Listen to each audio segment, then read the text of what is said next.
আমার এত বড় পাওয়ারফুল, কোথাও যদি দাঁড়িয়ে তরবারি খুলে না মারা পর্যন্ত তরবারি আর ঢুকায় না, কুশমুক্ত করে, কুশবদ্ধ করে না। আমর ছাড়া এই কাজ কি করতে পারবে না, কারণ দুই দোস্ত এক নাম। তো দোস্ত, থ্যাংক ইউ।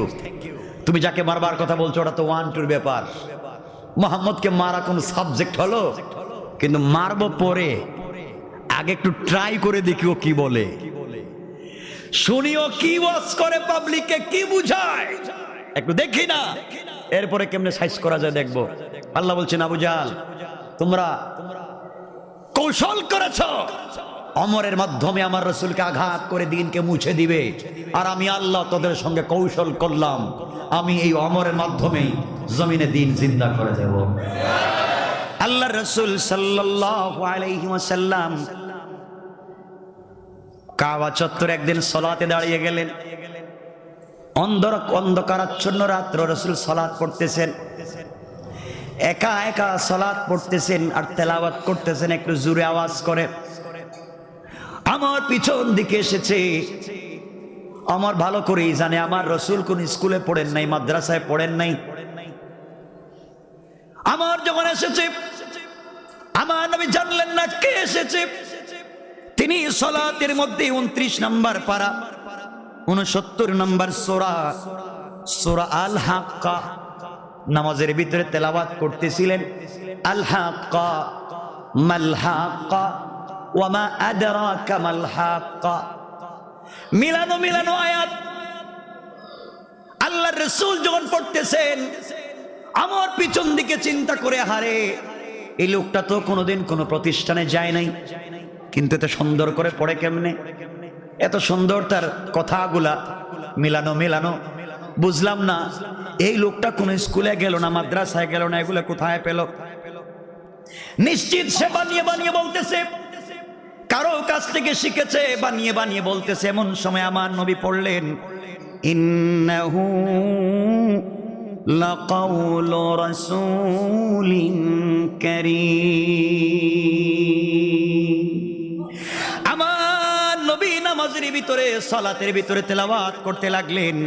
নিশ্চয় এই কোরআন একজন সম্মানিত রাসূলের আনিত, একজন সম্মানিত ফেরেশতা, সম্মানিত ব্যক্তির কাছে আল্লাহর পক্ষ থেকে নাজিল করেছে, এটা কারো বানানো নয়। আমার পিছনে পিছনে হাঁটে আর চিন্তা করে, হারে আমি মনে মনে চিন্তা করলাম, এই কোরআন কে দিল, কোথায় পেল, কেমনে পেল, সে তো কোনো জায়গায় পড়ে নাই। সে সালাতের ভিতরে কথাগুলা বলতেছে, এটা দুনিয়ার কোনো মানুষের কিতাব নয়, দুনিয়ার পাবলিক এনে দেয় নাই, সম্মানিত ফেরেশতা সম্মানিত ব্যক্তির কাছে নিয়ে এসেছেন, সম্মানিত ব্যক্তিটা পাঠিয়ে দিয়েছেন। কি বলতে চায় আবার পড়ে তো পড়ে, আল হাক্কা আল হাক্কা মাল হাক্কা ওয়া মা আদরাকা মাল হাক্কা, মিলাইয়া মিলাইয়া পড়ে বুঝতে পেরেছি মুহাম্মদ মির্গাত কবি হয়ে গিয়েছে, কোন কবিতা আবৃত্তি করতেছে, কারো কাছে কবিতা শিখেছে। আল্লাহ রাসূল সালাতের ভিতরে পড়তে লাগলেন, ওয়া মা হুয়া বিকাউলি শাইর কলিলাম মা তুমিনুন। আল্লাহু আকবার। আমার নবীজি সালাতের ভিতরে পড়তে লাগলেন, এটা কোনো কবির কথা নয়। মানুষ মনে করতে পারে মিলানো দেখে দেখে কোন কবিতা আবৃত্তি হচ্ছে, কোন কবিতা কেউ শিক্ষা দিয়েছে, না না, এটা কোনো কবির কথা নয়। দুনিয়ার কম মানুষই এটা বিশ্বাস করে, এটা হচ্ছে স্বয়ং আল্লাহর পক্ষ থেকে এসেছে, কেউ বুঝতে পারে না। এখন চিন্তা করে, কিরে আমি আগে চিন্তা করলাম এটা কোত্থেকে পাইলো, এখন দেখা যায় বলল নামাজের ভিতরে পড়তেছে, একজন সম্মানিত ব্যক্তি নিয়ে এসেছে। আমি আবার চিন্তা করলাম এটা কোনো কবিতা হতে পারে, সালাতের ভিতরে বলছে, এটা কবিতা না। নিশ্চয় নিশ্চয় বুঝতে পেরেছি, ও গণক হয়ে গিয়েছে, জাদুকর হয়ে গিয়েছে, আমি যে পিছনে গনে গনে বলতে পারে। বলেন নাউজুবিল্লাহ। বুঝতে পেরেছি মুহাম্মদ গণক হয়ে গিয়েছে, গনে গনে কথাগুলা বলে দিচ্ছে, আমি যে পিছনে কি চিন্তা করতেছি বুঝে ফেলেছে। এবার আমার নবী তেলাওয়াত করলেন, আল্লাহর রাসূল এবার তেলাওয়াত করতে লাগলেন, ওয়ালা বিকাউলি কাহিন কলিলাম মা তাযাক্কারুন। আল্লাহ রাসূল এবার তিলাওয়াত করলেন। এটা কোনো গণকের কথা নয়, এটা কোনো জাদুকরের কথা নয়, তোমরা কম মানুষ বুঝতে পারো, এটা দুনিয়ার কোনো মানুষের কথা নয়, এটা এমন একটা কিতাব তোমরা বুঝতে পারো না। হযরত ওমর চিন্তা করলেন, বলে কি? আমি আগে চিন্তা করলাম কোথা থেকে আসলো, কোথায় পেল। সে নামাজের ভিতরে বলল একজন সম্মানিত ব্যক্তি, সম্মানিত ব্যক্তির কাছে নিয়ে এসেছে। আমি চিন্তা করলাম এটা কোনো কবিতা। সে বলল না, এটা শায়রের কিতাব না। আমি চিন্তা করলাম এটা কোনো গণকের কথা। সে বলছে না, গণকের কথা নয়। আমি চিন্তা করলাম তাহলে এটা কি কোত্থেকে আসলো, কোথায় পেল, বুঝতে তো পারি না, তাহলে এটা কোত্থেকে আসলো। এখন কোরআনের ভিতরে আল্লাহ রাসূল পরে আয়াত তেলাওয়াত করতে লাগলেন, তানজিলুম মির রাব্বিল আলামিন। আল্লাহু আকবার। আল্লাহ রাসূল এবার তিলাওয়াত করলেন, এটা বিশ্ব পালন কর্তার কাছ থেকে অবতীর্ণ হয়েছে। আমি যেমন যে গোলাম, যে আল্লাহর গোলাম, দুনিয়ার সকল মানুষ যেই রবের গোলাম, সেই রবের পক্ষ থেকে একজন সম্মানিত ফেরেশতার মাধ্যমে আমার কাছে এসেছে। পড়েন সুবহানাল্লাহ। এবার আমার আশ্চর্য হয়ে গেলেন, ব্যাপার কি? আমি যেই কথাগুলা বলি সকল কথার উত্তর দেখি সালাতের ভিতরে দিয়ে দে, তো বুঝতেই পারলাম না কোথা থেকে কথাগুলা বলে। চিন্তায় পড়ে গেলেন। আসছিলেন খবর নেওয়ার জন্য, বাড়িতে পৌঁছে গেলেন। ঘরে গিয়ে একা একা চিন্তা করে, না হারে যে লোকটার পিছনে লাগলাম মারবার জন্য, ও তাহলে কি এক এক দিন এক এক কথা বলে, এত সুন্দর তার তেলাওয়াত, তার তেলাওয়াত শুনতে মন চায়, তার কথাগুলা শুনতে মন চায়, তার আওয়াজ শুনতে মন চায়।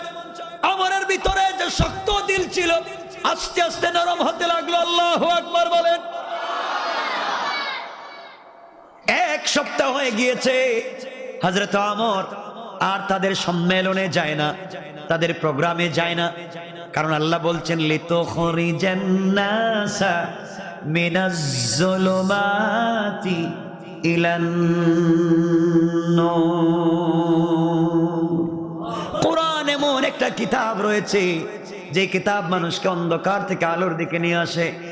ওমর তো কোরআনের কাছাকাছি যায় নাই, ওমর তো শুধু তেলাওয়াত শুনছে। আল্লাহ বলেছেন কোরআন এমন একটা জীবন্ত মুজিজা, কোন কাফের যদি কোরআন তেলাওয়াত শুনে তার দিল ঠান্ডা হয়ে যাবে। পড়েন সুবহানাল্লাহ। কষ্ট হচ্ছে আপনাদের? কিছুদিন হয়ে গিয়েছে, ওমর আর যাচ্ছেন না। দীর্ঘদিন পরে ওমরকে খবর দেওয়া হলো, ওমর, আবু জাহেল খবর পাঠাচ্ছে, বন্ধু তুমি কেন আসছো না প্রোগ্রামে, তুমি আসো। ওমর গিয়েছেন। Abu Jahl, Abu Lahab, Utba, Shaiba, Mughira, As ibn Wail সবগুলা বসেছে। হযরত ওমর ওখানে গিয়েছেন। কি ব্যাপার? তোমাকে কিছুদিন থেকে আনমনা দেখতেছি, প্রোগ্রামে আসো না। সংবিধানের কাজ, রাষ্ট্রের কাজ, কোনো জিনিসে নাই, চুরি চামারিতেও নাই। আমরা একা পড়ে গেলাম, তুমি কোথায় গেলা? তোমাকে খুঁজে পাচ্ছি না। ওমর বলছেন, দেখো সবকিছুতে আছি, কয়েকদিন থেকে ভাল লাগতেছে না, কিছু মনে পড়ে না, কেন জানি মনটা কেমন কেমন হচ্ছে, হঠাৎ মরে যায়। ভয় ঢুকে গিয়েছে। ঢুকিয়ে দিয়েছেন কে? জোরে বলে না কে? আমার আল্লাহ কোরআনে কারীমে বলছেন, ইন্না কাইদাশ শাইতানি কানা দাঈফা। কাফের বেঈমানেরা যত কৌশল করে, সবগুলা কৌশল আমি আল্লাহর কাছে বড়ই দুর্বল। পড়েন সুবহানাল্লাহ। আবু জাহেল কা দোস্ত, তুমি কোনো খবর পাইছো? না, খবর তো পাইলাম না। দোস্ত, মক্কার মানুষ এই পাগলটার কথা শুনতেছে। কোন পাগলের কথা বলতেছো? ওই যে মোহাম্মদ। ওমর, আমিও তো শুনছি, মনে মনে করে যাচ্ছে, কিছু করো। আর শোনো বন্ধু, বলছি তোমাকে, শোনো, 1-2 দিনের ভিতরে সমাধান করো, মোহাম্মদকে এখান থেকে সরাতে হবে। এই লোকটা এখানে থাকলে আমরা ভালো কাজ করে, আমাদের কাজ চলবে না। দেখবেন এলাকার খতিব সাহেব যদি ভালো মানুষ হয়, উনি জুমায় যদি একটু সত্য কথা বলে চুররা একত্রিত হয়, এই ইমামের রাখলে তো চাকরি থাকবে না। কথা বলেন না কেন? তাকে সরিয়ে দিতে হবে এখান থেকে। এই চিন্তায় থাকে ভালো মানুষকে দেশে রাখা যায় না, দেশ থেকে তাড়িয়ে বের করে দেওয়া হয়। আর চোর ডাকাত বদমাইশেরা দাঁড়িয়ে দাঁড়িয়ে কথা বলে আর তাদের স্ক্যান্ডাল গুলো রাস্তায় বের হয়ে যায়।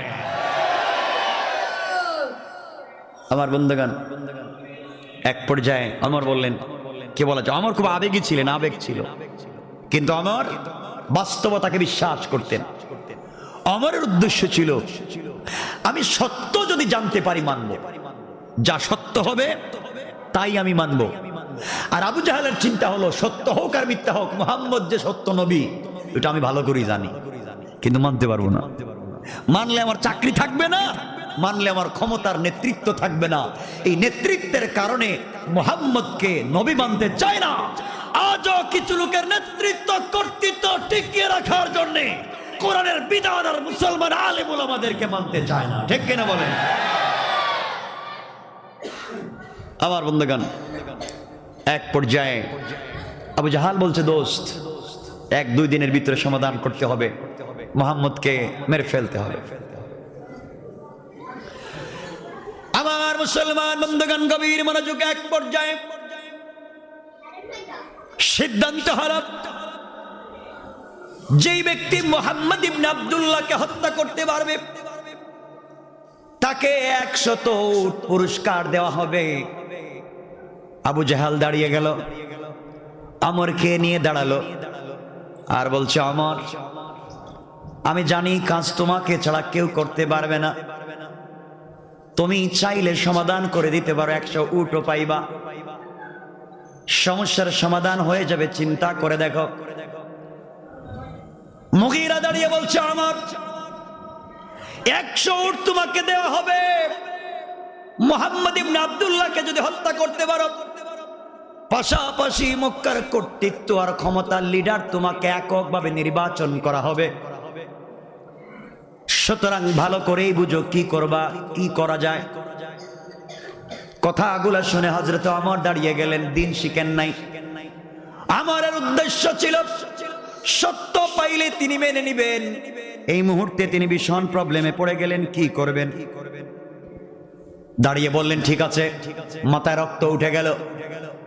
আমর রে, আমাদের বাপ দাদার ধর্মকে গালি দে মুহাম্মদ, এখনো যদি প্রতিবাদ না করতে পারি তাহলে কি হয়, দাঁড়ায় যাও। আমার তরবারি খুললেন আর বললেন, শোনো, কিছুক্ষণ অপেক্ষা করো, আসতেছি। এই মুহূর্তে মুহাম্মদের মাথা কেটে নিয়ে আসতেছি। এই কথা বলে হযরত ওমর বের হলেন। দীর্ঘ কথা সংক্ষেপ করে বলছি, যেই ওমর আমার নবীর মাথা কাটবার জন্য বের হয়েছে, আল্লাহ রাব্বুল ইজ্জত ওয়াল জালাল সিদ্ধান্ত নিলেন, ওমর রে, মাত্র কুফরি থেকে আমার নবীর মাথা কাটবার জন্য তুমি কাছে যাও। তুমি জানো না আমার নবীর চেহারায়, আমার নবীর ঠোঁটে, আমার নবীর বডিতে আমি আল্লাহ এমন একটা স্প্রে করে দিয়েছি, যেই ব্যক্তি কাছে যায় পাগল হয়ে কালিমা পড়ে মুসলমান হয়ে যায়। আকর্ষণ দিয়েছি। রাস্তায় যাওয়ার পরে একজন লোকের সঙ্গে দেখা, ডাক দিয়ে বলছে, ওমর যাও কই? আমর বলছেন, কোথায় যাই তুমি বুঝবা না, আমি মুহাম্মদ ইবনে আব্দুল্লাহর মাথা কাটতে যাই। লোকটা বলছে, ওমর গিয়ে কোনো লাভ নাই, তুমি মুহাম্মদ ইবনে আব্দুল্লাহর মাথা কাটতে যাইবা। তুমি কি জানো তোমার বোন ফাতেমার, তোমার ভগ্নিপতি সাইদ, তোমার ঘরের ভিতরে তারাই তো কালিমা পড়ে মুসলমান হয়েছে। মুহাম্মদকে মেরে হত্যা করে লাভ কি, আগের নিজের ঘর সামলাও। আমারের মাথা গরম হয়ে গেল। আহারে, শেষ পর্যন্ত আমার ঘরে চুরি তো চুরি, তাও আমার ঘরে চুরি। শেষ পর্যন্ত আমার ঘরে আমার বোন কালিমা পড়েছে। এই কথা চিন্তা করে হযরত ওমর নিজে বিশ্ব নবীর ঘরে না গিয়ে চলতে লাগলেন নিজের বোন ফাতেমার ঘরের দিকে। হযরত ওমরের বোন ফাতেমা আর তার স্বামী সাইদকে ওই সময় রাসূলের একজন প্রিয় সাহাবী হযরত খাব্বাব কোরআন থেকে সূরা তাহা শিক্ষা দিচ্ছিলেন, তালিম দিচ্ছিলেন। পড়াচ্ছিলেন। ঘরের দরজায় যখন ওমর গিয়ে আওয়াজ করেছে, মক্কার মানুষ যেমন বাঘের আওয়াজ, যেমন আমরা বাঘ আওয়াজ করলে সুন্দরবন এলাকার মানুষ বুঝতে পারে এটা বাঘের আওয়াজ, সুন্দরবন এলাকার মানুষ বুঝে এটা বাঘের গর্জন। মক্কার মানুষ যখন ওমরের গর্জন শুনতো তখন বুঝতো এটা অরিজিনাল ওমরের গর্জন। আমার দরজায় গিয়ে আঘাত করে বলছেন, বল ফাতেমা দরজা খুলে দে। হযরতে খাব্বাব বুঝতে পেরেছেন ওমর এসেছে, নিস্তার নাই, হত্যা করে ফেলবে। তিনি কোরআনের সূরা তাহার কপিটাকে হাতে নিয়ে ঘরের কর্নারে লুকিয়ে পড়লেন, যেন কোনোভাবে আঘাত করতে না পারে, কোরআনকে বেইজ্জত করতে না পারে। তিনি একটা ভালো জায়গায়, সংরক্ষিত জায়গায় গোপনে বসে পড়লেন। দীর্ঘক্ষণ ডাকাডাকির পরে বোন যখন দরওয়াজা খুলে দিয়েছে, হযরত ওমর ঘরের ভিতরে প্রবেশ করলেন। প্রবেশ করে ডাক দিয়ে বোনকে বলছেন, বোন তোমরা কি তেলাওয়াত করেছো, কি পড়েছো?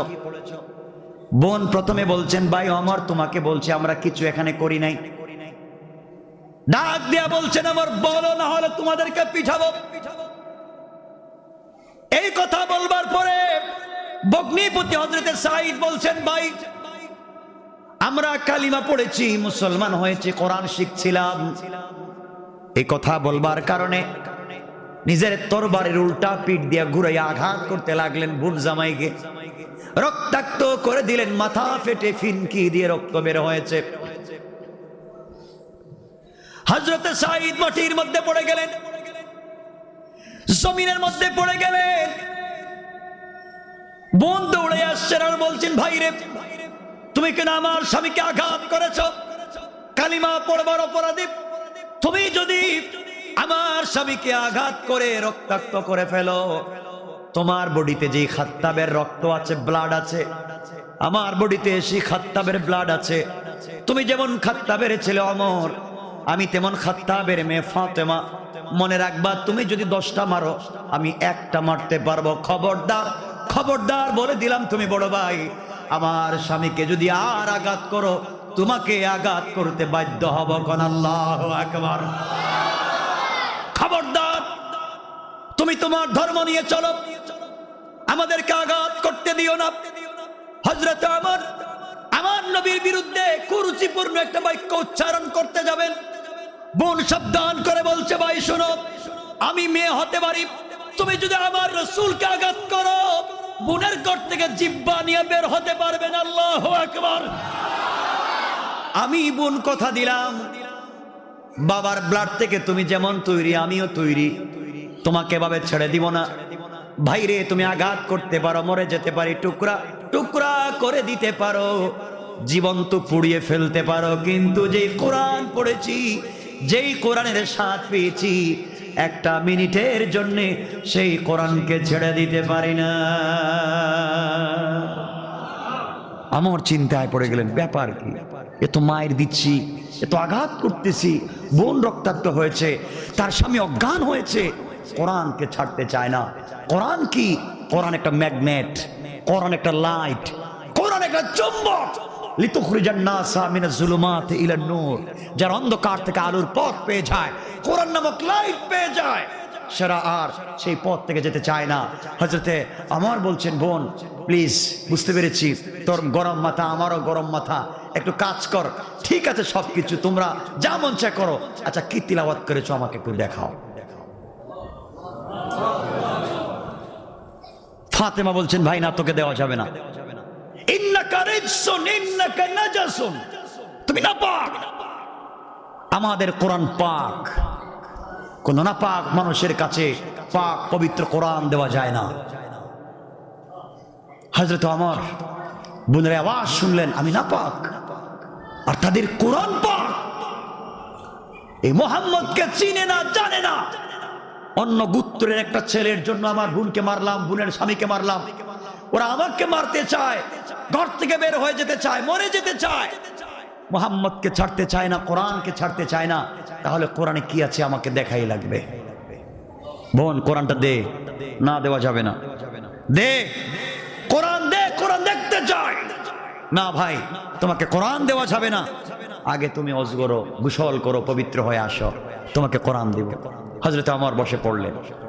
কিছুক্ষণ পরে ওমর দাঁড়াচ্ছেন, বলছেন বোন আমি গোসল করে আসতেছি, আমি পড়তে চাই, দেখতে চাই কোরআনে কি আছে। এখন গরম না নরম? কথা বলেন না কেন? কৌশলটা কার? আল্লাহ। এমন সময় ঘরের কর্নার থেকে হযরতে খাব্বাব বের হলেন আর বললেন ওমর, আমার মন বলতেছে আল্লাহর রাসূলকে আমি একদিন বৃহস্পতিবার দিন গত রাত্রে জুমাবার রাত্রে দোয়া করতে দেখেছি, তোমার নাম ধরে বিশ্ব নবীর পবিত্র জবানে দোয়া করেছেন। আমার বিশ্বাস বিশ্ব নবীর জবানে যেই নামটা উঠেছে আল্লাহ মনে হয় তোমাকে কবুল করে নিয়েছেন। পড়েন সুবহানাল্লাহ। আমার বন্ধুগণ এক পর্যায়ে আমার পবিত্র হয়ে আসলেন, গোসল করলেন, সূরা তাহার কপি তার হাতে দেওয়া হলো, তিনি পড়তে লাগলেন তাহা মা আনজালনা আলাইকাল কুরআনা লিতাশকা। পড়তে লাগলেন তাহা, আপনাকে কষ্ট দেবার জন্য আমি আপনার প্রতি কোরআন নাজিল করিনি। আল্লাহ আমার রাসূলকে বলছেন বন্ধুরে তোমাকে কষ্টে ফেলার জন্য আমি আল্লাহ রব্বুল ইজ্জত ওয়াল জালাল কোরআন নাজিল করিনি, কোরআন দিয়েছি ইল্লা তাযকিরাতাল লিমান ইয়াখশা। যারা দুনিয়ার জমিনে উপদেশ গ্রহণ করে ভয় পায় আমি আল্লাহ রব্বুল ইজ্জত ওয়াল জালাল তাদের জন্য কোরআন দিয়েছি। পড়েন সুবহানাল্লাহ। আমার পড়তে লাগলেন, এরপর আল্লাহ বলছেন তানজিলাম মিম্মান খালাকাল আরদা ওয়াস সামাওয়াতিল উলা। আল্লাহু আকবার। আমার পড়তে লাগলেন এটা তার কাছ থেকে অবতীর্ণ, আল্লাহর কাছ থেকে অবতীর্ণ। তিনি যিনি নবমণ্ডল ভূমণ্ডল সমুচ্চ দুনিয়া সৃষ্টি করেছেন, তার কাছ থেকে এই কোরআন এসেছে। পড়েন সুবহানাল্লাহ। তিনি কে, কোথায় থাকেন? আমার এবার চিন্তা করলেন কোরআন এসেছে আল্লাহর পক্ষ থেকে, তাহলে আল্লাহ কই, তিনি বা কে? পড়তে লাগলেন পরের আয়াত, আল্লাহ রাব্বুল ইজ্জত ওয়াল জালাল বললেন আর রহমানু আলাল আরশিস তাওয়া। আল্লাহু আকবার। তিনি তো সেই রব যিনি আরশে সমাসীন আছেন। তিনি কে? লাহু মা ফিস সামাওয়াতি ওয়া মা ফিল আরদি ওয়া মা বাইনাহুমা ওয়া মা তাহতাত তারা। এই আল্লাহ যিনি আরশে আজিমে আছেন, যিনি নবমণ্ডল ভূমণ্ডল দুনিয়ার জমিনের মধ্যখানে যা আছে সব কিছু যিনি তৈরি করেছেন, নিজের হাতে সন্নিবেশিত করেছেন, সেই আল্লাহর পক্ষ থেকে কোরআন এসেছে। পড়েন সুবহানাল্লাহ। ওমর তো পড়তেছেন আর অভিভূত হচ্ছেন, এক আয়াত পড়তেছেন লম্বা, আমি তো সবগুলো পড়বো না। পড়তে পড়তে পড়তে পড়তে ওমর পৌঁছে গেলেন, কি রে কি পড়তেছি এগুলা? তিনি কে? তার জন্য কি করা লাগবে? নবমণ্ডল ভূমণ্ডল বানালেন, তিনি আরশে আজিমে থাকেন। এটা হিদায়াত প্রাপ্ত মানুষ বুঝে, ভয় পায় যারা তারা মানে কি, তিনি কি করা লাগবে তাকে ভয় পেতে হলে? পড়তে পড়তে তিনি সূরা তাহার 14 নম্বর আয়াত পর্যন্ত পৌঁছে গেলেন। বসা ছিলেন, দাঁড়িয়ে গেলেন, পড়তে লাগলেন ইন্নানি আনা আল্লাহ লা ইলাহা ইল্লা আনা ফা'বুদনি ওয়া আকিমিস সালাতা লিযিকরি। এই আয়াত পর্যন্ত পৌঁছে গেলেন যেখানে আল্লাহ বলছেন আমি ব্যতীত অন্য কারো ইলাহ নেই, অন্য কোনো ইলাহ নেই, অন্য কোনো উপাসনা করার জায়গা নেই, আর কারো ইবাদত করা যাবে না। সুতরাং ইবাদত হবে একমাত্র আমার, আর আমার সম্মানার্থে তোমরা দাঁড়াও, তোমরা বসো। ওয়া আকিমিস সালাতা লিযিকরি, আমার সম্মানের জন্য, আমার নাম নেওয়ার জন্য তোমরা দাঁড়াও, তোমরা বসো, রুকু করো, সেজদা করো, সালাত করো, সব আমার জন্য। আয়াত পর্যন্ত পৌঁছে গেলেন। হযরত ওমর দাঁড়িয়ে দাঁড়িয়ে থাকতে পারলেন না, চিৎকার করে বোনকে ডাক দিয়ে বলছেন, বোন রে, আমার কাছে আয়, আমাকে ধর, আমার শরীরটা কাঁপতেছে, ভয় পেয়ে যাচ্ছি, হয়তো ভুল পথে এতদিন ছিলাম আমি। এক পড়বার পরে আমার দিলের মধ্যে কি যেন একটা ঠান্ডা বাতাস ধাক্কা দিয়েছে। বোন, দেরি করা যায় না, কোথায় আছেন মোহাম্মদ ইবনে আব্দুল্লাহ? আমাকে নিয়ে যা, নিয়ে যা, দেরি করতে চাই না। এই মুহূর্তে কালিমা পড়ে আমিও ইসলামের সুশীতল ছায়াতলে আসতে চাই।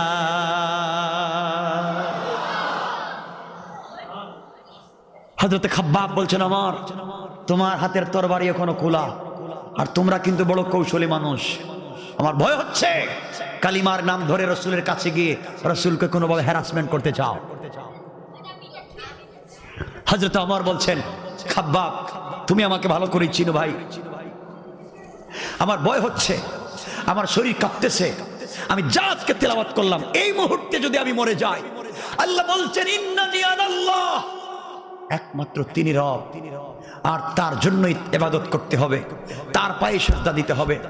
আমাকে তোমরা এখন পবিত্র বানাও, মুহাম্মদের কাছে নিয়ে যাও। হযরত খাব্বাব বলছেন, আমার মন বলছে তোমার প্রতি আল্লাহ দুই রসুলে পাক দুই ওমরের জন্য দোয়া করেছেন, হয়তো আল্লাহ তুমি ওমরকে কবুল করেছেন। সুবহানাল্লাহ বললেন না? আপনারা কষ্ট পাচ্ছেন? আমার বন্ধুগণ, বুঝাতে চাই, লিতুখরিজান নাসা মিনাজ যুলুমাতি ইলান নূর, মানুষ কেমনে কোরআন দিয়ে অন্ধকার থেকে আলোর দিকে আসে, আর আমরা কোরআনের তাবিজ বানাইয়া কলজার ভিতরে রাখছি, তাও কাজ করে না। কথা বলেন না কেন? কোরআন পড়তে পড়তে 30 বার মুখস্থ করেছি, তাও কাজ করে না, কারণ কোরআন এই কাজের জন্য শুধু আসে নাই, কোরআন হচ্ছে পূর্ণাঙ্গ সংবিধান, যা ব্যক্তি জীবন থেকে নিয়ে পার্লামেন্ট পর্যন্ত সকল জায়গা চলবে কোরআন দিয়ে। আমার বন্ধুগণ, হযরত ওমর রাদিয়াল্লাহু তাআলা রাসূল পাক সাল্লাল্লাহু আলাইহি ওয়াসাল্লামের দরবারে যাচ্ছেন, সাথে বোন ফাতেমার মাথা বাদা ফাটিয়ে দিয়েছেন, মাথা সাইদের মাথা ফাটা। হযরত খাব্বাব দৌড়ে গেছেন রাসূল পাকের কাছে, ইয়া রাসূলুল্লাহ, ওমর আসতেছে, ওমর আসছে। রাসূল পাকের কাছে বসা ছিলেন হযরত ওসমান, হযরত আলী, আর দাঁড়িয়ে ছিলেন হযরতে হামজা, রাসূলের চাচা। হামজা বলছেন, বাতিজা, আমি ওমরের বিশ্বাস করি না, ও যতই তোমার কাছে আসুক আমার ভয় হচ্ছে তোমাকে ক্ষতি করবে, আমার হাতে জুলফিকারটা উঠাইয়া দাও। ওমর আসার আগে আগে আমি তাকে দুনিয়ার থেকে উঠাইয়া দিই। সে মনে করেছে সে বড় লিডার, আমি বেঁচে থাকবো হামজা আর আমার বাতিজাকে আঘাত করবে। নবীজি দাঁড়িয়ে বললেন, মুচকি হেসে, চাচা বসে যাও। জিবরিল আমিন এসে বলছে, ওমর মারতে আসে নাই, বরং তার তরবারিটা আমার কাছে রাইখা তার কলিজাটা দ্বীনের জন্য দিতে আসতেছে। আল্লাহু আকবার। হযরতে আলী দাঁড়িয়ে গেলেন, হযরতে হামজা দাঁড়িয়ে রইলেন, হযরতে ওমর বিশ্ব নবীর সামনে কাছাকাছি চলে গেলেন। নবীজি সাল্লাল্লাহু আলাইহি ওয়াসাল্লাম যখন ওমরকে আসতে দেখলেন, তরবারিটা খোলা, কাদের মধ্যে ফেলে দিয়েছে, চোখের পানিতে গাল ভিজে যায়। এত শক্ত মানুষ, আশাদ্দুহুম ফি আমরিল্লাহি ওমর, একটা শক্ত মানুষ, চোখ থেকে পানি পড়তেছে। নবীজি দাঁড়ালেন, আমার যখন বিশ্ব নবীর চেহারা মুবারক দেখেছেন, তরবারিটা ফেলে দিলেন, নিচে রেখে দিলেন, আর নবীজির দিকে তাকাতে লাগলেন। নবীজি মুচকি হাসলেন।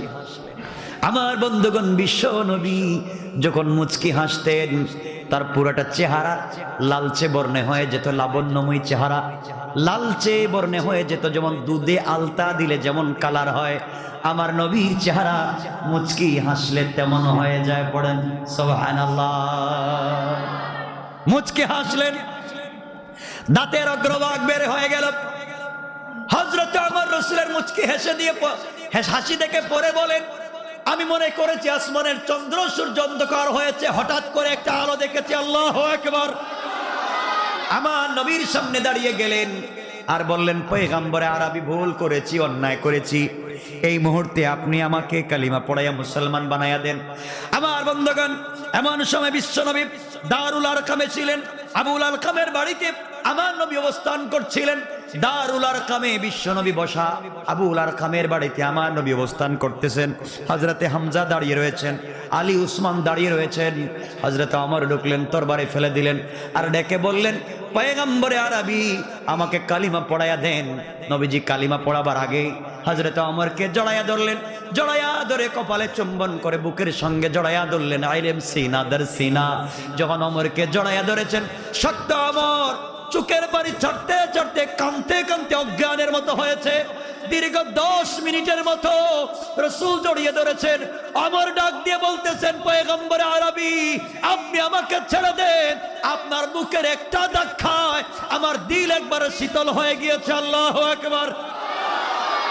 আমার নবীকে বললেন, পয়গম্বরে আরবি কালিমা পড়াইয়া দেন, লা ইলাহা ইল্লাল্লাহ মুহাম্মাদুর রাসূলুল্লাহ।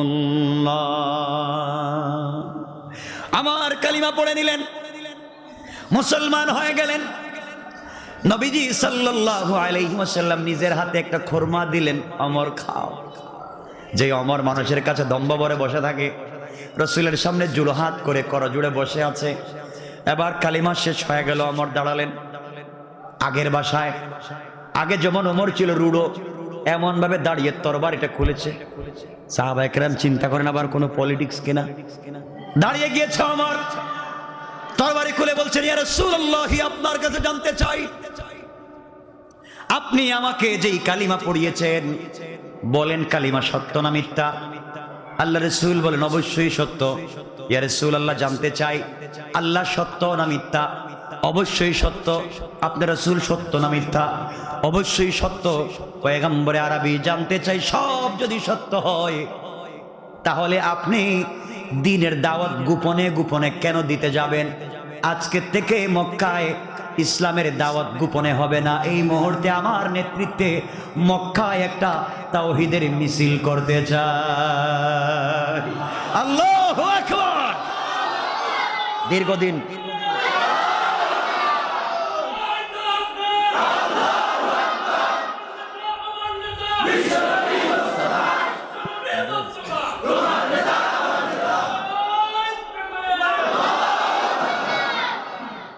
রাসূল পাক বলছেন, ওমর বসো, তুমি মিছিল করবা। তুমি জানো মুসলমান কয়জন? এ রাসূলুল্লাহ বলেন আপনি। আমি গুনে দেখলাম তুমি সহ 11 জন। 11 জন মানুষ নিয়া আর গোটা দুনিয়ার কাফেরদের মোকাবেলায় তুমি মিছিল করবা? ওমর বলেন, ইয়া রাসূলুল্লাহ এটা জটিকা মিছিল হবে। তরবারি থাকবে আমার হাতে, আমার হাতে থাকবে তরবারি। আর মক্কার কোন কাফের যদি তার ছেলেকে এতিম করতে চায়, তার স্ত্রীকে বিধবা করতে চায়, তার মায়ের বুককে খালি করতে চায়, আমি ওমরের সামনে আসবে না হয় আজকের দিনে মক্কার সকল উঁচা পাহাড়ে কালিমার পতাকা আমার হাতে টানাইয়া দিব। আল্লাহু আকবার বলে ওমর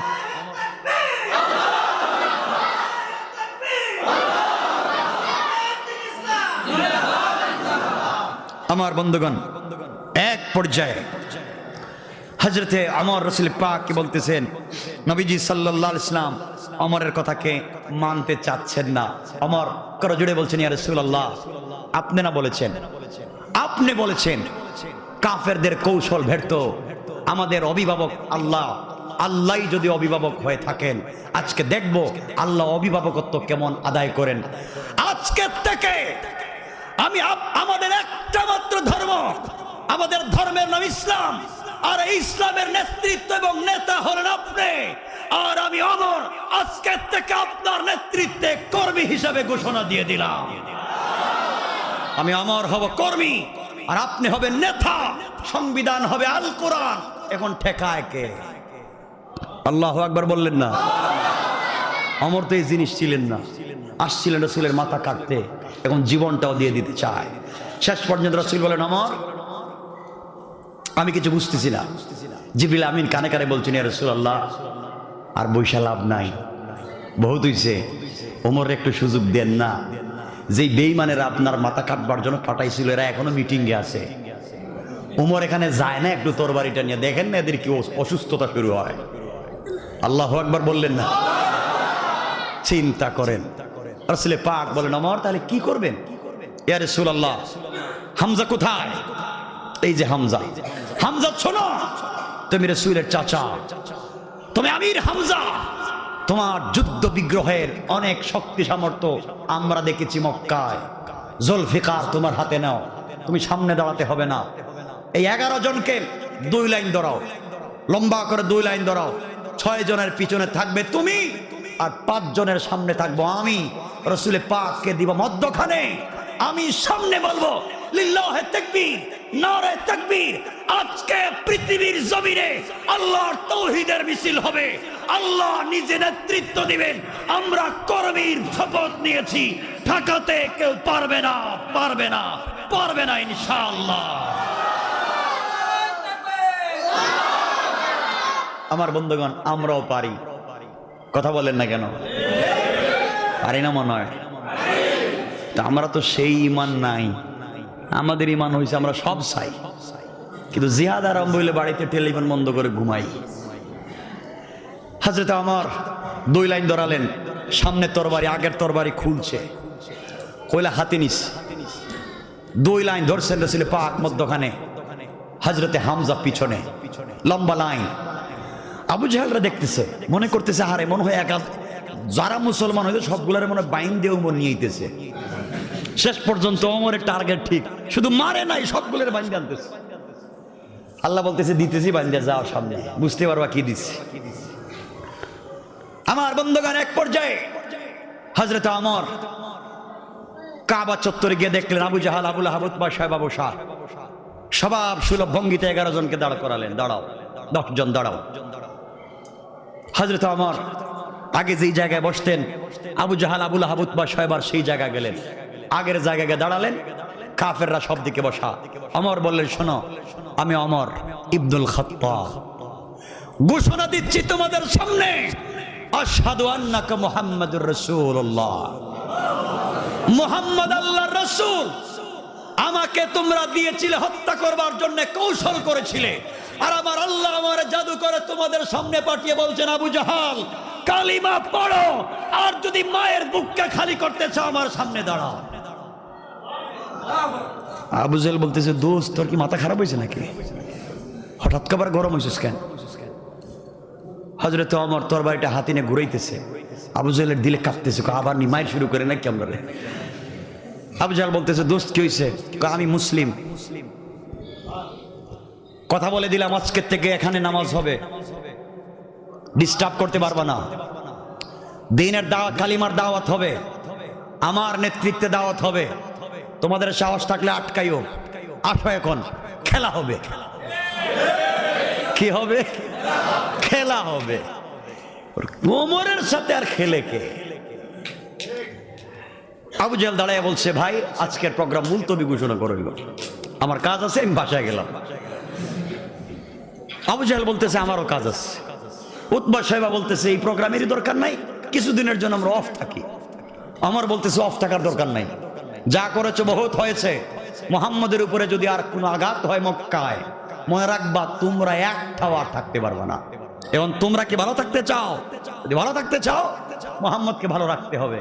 আর তোমাদের যদি সমস্যা থাকে, আমার সাথে বোঝাপড়া করো। এখন সবাই এখান দিয়ে গিয়ে আবু জাহেলের বাড়িতে বসছে, দোস্ত পাঠাইছিলে কি জন্য, হয়েছেটা কি?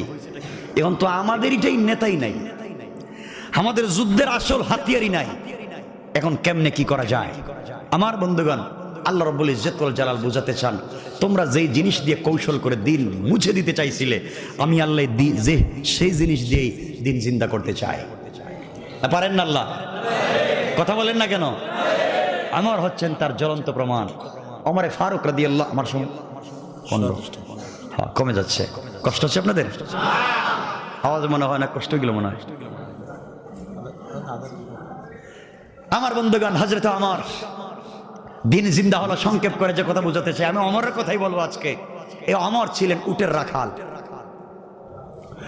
ওমরের মাথায় ওই দুনিয়ার জমিনে শক্তিশালী কেউ ছিলেন না। ইসলাম কবুল করেছেন তো ওমরকে আল্লাহ বানিয়ে দিয়েছেন খলিফাতুল মুসলিমিন, আমিরুল মুমিনিন। পড়েন না সুবহানাল্লাহ। ইসলাম মানুষকে এভাবেই সম্মানিত করতে চায়, কোরআন মানুষকে এভাবেই সম্মানিত করতে চায়। আপনারা জানেন হযরতে বেলাল হাবশি বাড়ি তার ইথিওপিয়া বাড়ি, একবার ডাইস ছাড়া আল্লাহ বানাইছেন, কোন ডিজাইন নাই। সে আলীকে এই বেলালকে সম্মান দিয়েছেন কে? আল্লাহ। কষ্ট হচ্ছে আপনাদের? এই ওমরের কথাই আপনাদেরকে শোনাতে যাচ্ছি। ওমর ফারুক রাদিয়াল্লাহু তাআলা আনহু কেমন চেঞ্জ হলেন। যে ওমর ডাকাতি করত, যে আমার রাস্তায় মানুষকে আটকায় দিত, যে ওমর মানুষকে মারা ডালবাত ছিল, এই ওমর আজকে ইসলামের বীর পুরুষ হয়ে গেলেন, খলিফাতুল মুসলিমিন, আমিরুল মুমিনিন হযরত ওমর। রাত্রবেলা কান্দে, পশু পাখি দেখলে কান্দে, গাছের লতা পাতা দেখলে কান্দে। আহারে, আমি যদি গাছ হতাম আমার কোনো বিচার হতো না, আমি যদি গরু ছাগল হতাম আমার কোনো বিচার হতো না। আজকে আমি বিচার করতে যাচ্ছি, পাবলিকের ইনসাফ করতে পারতেছি কিনা। আমার বন্ধুগণ, হযরত ওমর কোন ইউনিভার্সিটিতে পড়েন নাই, কোন কলেজে পড়েন নাই, ইংলিশ মিডিয়ামে যান নাই। ওমর পড়েছেন রাসূল পাকের কাছে আল কোরআন। এজন্য আপনারা আজকে কোরআনকে বানিয়েছেন শুধু মক্তবে বাচ্চাদের পড়াবার বই, কোরআনকে বানিয়েছেন তাবিজ আর কবজ দেওয়ার বই। এগুলোর থেকে বের হন। কোরআনে সব আছে, physiology, biology, chemist, druggist, medical science, general science, যত কিছু আছে। চন্দ্র ঘুরে না সূর্য ঘুরে, দুনিয়ায় কি আছে, জমিনে কি আছে, আরশের উপরে কি আছে, জমিনের নিচে কি আছে, সবকিছু কোরআনে আছে। আল্লাহ বলছেন তিবিয়ানান লিকুল্লি শাই, আমি সব কথাই তো কোরআনে বর্ণনা করেছি। পড়েন সুবহানাল্লাহ। কার কার কষ্ট হচ্ছে? ও আল্লাহ, কষ্ট হইতেছে, আমি বুঝছি।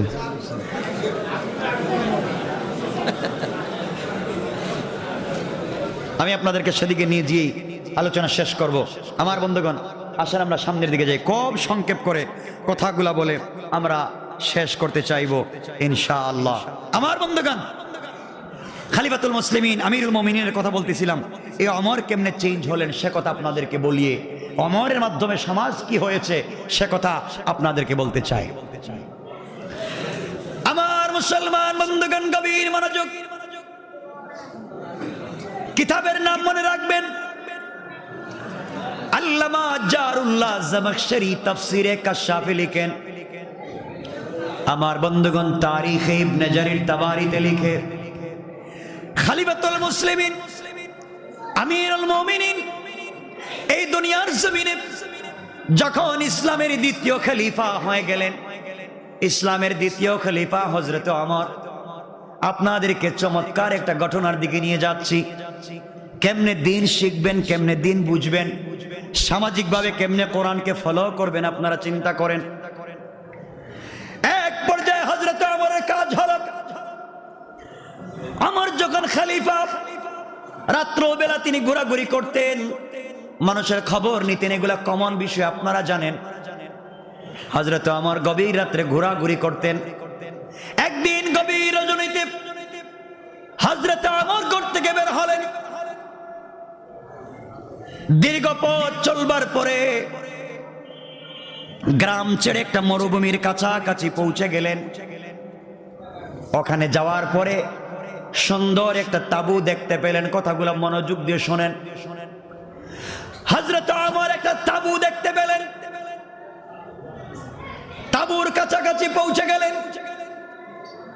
বাহির থেকে দেখেন তাঁবুর ভিতরে মিটমিট করে একটা লাইট জ্বলতেছে, গনগন করে কি যেন আওয়াজ আসতেছে। হযরত ওমর তাঁবুর কাছাকাছি পৌঁছে গেলেন। শুনেন, এই ঘরের ভিতর থেকে, তাঁবুর ভিতর থেকে গানের আওয়াজ আসতেছে। ওমর আশ্চর্য হয়ে গেলেন। এই রাষ্ট্রের খলিফা আমি ওমর, এই রাষ্ট্রের সংবিধান আল কোরআন, এই রাষ্ট্রের পার্লামেন্ট হচ্ছে মদিনার মসজিদ। এই মাটিতে শুয়ে আছে না আখিরি জামানার পয়গম্বর। যেই রাষ্ট্র চলে কোরআন দিয়া, যেই রাষ্ট্রের রচয়িতা হলেন বিশ্ব নবী, আমার রাষ্ট্রের ভিতরে গান চলে, গভীর রাত্রে গান হয়, ডিজে পার্টি হয়। হযরত ওমর গরম না নরম বলেন না একটু জোরে? গরম হয়ে গেলেন। আমার রাষ্ট্রে গান চলবে, কান লাগাইয়া দিলেন।